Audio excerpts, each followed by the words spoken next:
Rien que ça, c'est un nouveau record historique qui vient d'être franchi en séance par le CAC 40, 7752,35 points en clôture. L'indice finit également au top en hausse de 0,86% à 7743,42 points et près de 3,9 milliards d'euros échangés.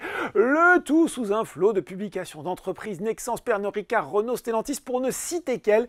Aux États-Unis, c'est plus contrasté. Tiens, côté statistique, le recul plus marqué que prévu des ventes au détail en janvier, moins 0,8%, et la baisse inattendue de la production industrielle sont plutôt, ma foi, bien accueillies avec toujours cet espoir qu'elle participe à convaincre la Fed de ne pas trop attendre avant de baisser les taux. À 17h45, ça nous donne quoi? Un Dow Jones qui s'apprécie de 0,4% et un Nasdaq qui cède 0,24%. Cisco Systems est dans le rouge de plus de 2% alors que le groupe a annoncé les perspectives décevantes et la suppression programmée de 5% de ses effectifs. Du côté des valeurs en hausse à Paris, Evans profite de la bonne orientation du marché pour rebondir franchement et finir en haut de podium du SBF 120. Lectra aussi grimpe après avoir pourtant publié des comptes dégradés en 2023 et les prévisions 2025 abaissées. Ça va bien aussi pour Nexans après les performances robustes l'année passée et avoir atteint tous ses objectifs relevés en juillet.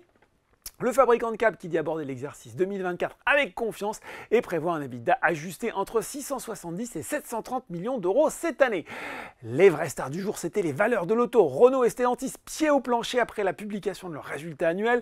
La marque aux losanges qui a affiché un résultat net part du groupe 2023 de près de 2,2 milliards d'euros, une marge opérationnelle qui atteint 7,9%, un record pour le groupe qui va proposer un dividende de 1,80 € par action, supérieur au consensus des analystes. De son côté, Stellantis réalise un bénéfice net de 18,6 milliards, hausse de 11% et une marge opérationnelle de 12,8% en léger retrait après 13,4% en 2022. Le groupe aux 14 marques a proposé en outre un dividende de 1,55 € par action, là aussi en progression, et en progression de 16% sur un an, toujours sur le CAC 40. Les résultats de Safran aussi ont été bien accueillis. Le titre du motoriste prend 4,12%. Du côté des valeurs en baisse, tous les chiffres ne sont pas reçus de la même façon. C'est le cas pour Verallia qui publie pourtant des résultats en nette hausse, une marge d'EBITDA de 28,4% en progrès de 2,56 points de pourcentage, mais le bureau d'analyse Invest Security souligne que ces résultats et les objectifs 2024 sont un petit peu inférieurs aux attentes. Également, Atos est à nouveau dans le rouge et ID Logistique et Gecina signent les autres replis les plus marqués sur le SBF 120.